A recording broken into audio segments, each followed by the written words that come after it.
Could Games Workshop be the reason why we have yet to hear anything about Total War Warhammer 3? Hello everyone and welcome back to the Great Book of Grudges. My name is Nathan and today we're going to have a bit of a tinfoil hat episode, mainly because some comments have been showing up on videos and so on, which have made me actually sit down and think and speak to the rest of the Great Book team. Total War Warhammer 3's release seems to be much further than it was compared to Total War Warhammer 1 or 2. And we've already discussed this in brief in reference to this with our What is Taking Total War Warhammer 3 So Long video, but now some other things have come to light, and to be honest, they make a little bit of sense.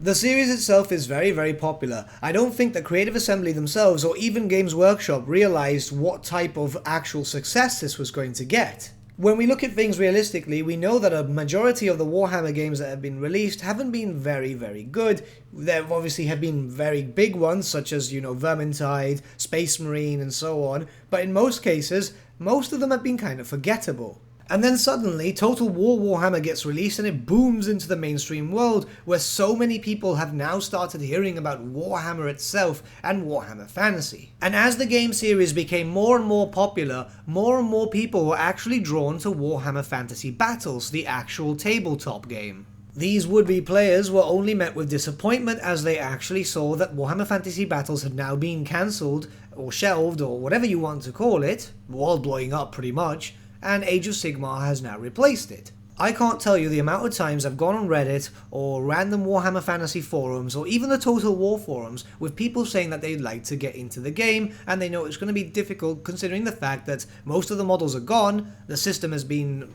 pretty much destroyed as I stated before, and it's no longer supported, it'll be difficult to find players and so on. Obviously, Games Workshop are aware that Total War Warhammer success has led to many new potential players, and that's kinda had an effect with them announcing the old world, because obviously it's related to Warhammer Fantasy Battles despite us not knowing right now what timeline we'll actually be playing in, but we are aware that it's going to be basically like the Horus Heresy was to Warhammer 40k. So now, with all that said and done, we go to the question at the beginning of the video. Could Games Workshop be the reason why we haven't heard much of Total War Warhammer 3 yet? So after discussing this with a few subscribers, a few friends, and obviously some members of the Great Book team, we've come to the conclusion that this could actually be a possibility considering that the fact that obviously Games Workshop wants to capitalize on the hype of Total War Warhammer, and we are still a while away from actually seeing the release of Warhammer the Old World, considering the fact that they said it would take around 2 to 5 years.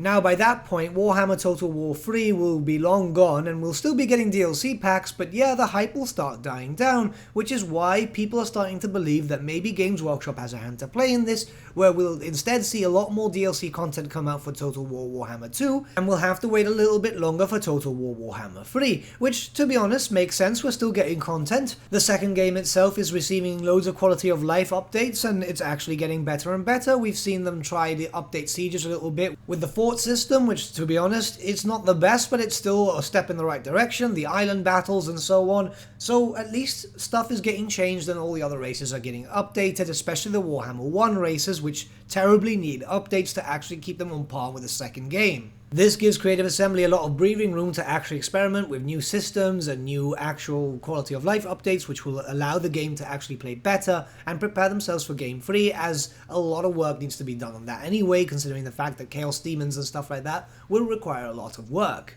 And while Creative Assembly also gets some time to be able to experiment with new systems, Games Workshop themselves can actually start producing stuff for the old world. We already know that the map is being created and so on, but we don't know anything else. However, we are aware that a lot of new model designers have been hired for a secret project, which pretty much leads us to believe it's for the old world. Many of the models that were actually available during the 8th edition roster, which is what most is based on for Total War Warhammer, is actually no longer available because it's been shelved, there have been new armies coming out, all models have gotten updates to the point that they're no longer recognizable, and it would make sense for a new game system to come out to have brand new models, so people would be more incentivized to buy. If we look at the cast back then compared to the cast coming out now for Age of Sigmar or Warhammer 40k, they are much better. So in truth, a minor delay for the third game benefits both companies, and to be honest, we're not too sure if this is actually the case. We might see something being announced very soon, or maybe mid-month, or I don't know, it depends really. However, from a business perspective, this makes a lot of sense to me, considering the fact that one will support the other. People will get into the tabletop game who are more inclined to buy the actual video game, and the video game players would be inclined to buy the tabletop game. So it kind of benefits both,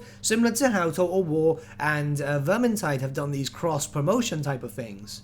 Hey, maybe that was an experiment for the actual tabletop thing that we've just been talking about. But what do you guys think? Let me know in the comments below and let's start a little discussion, shall we?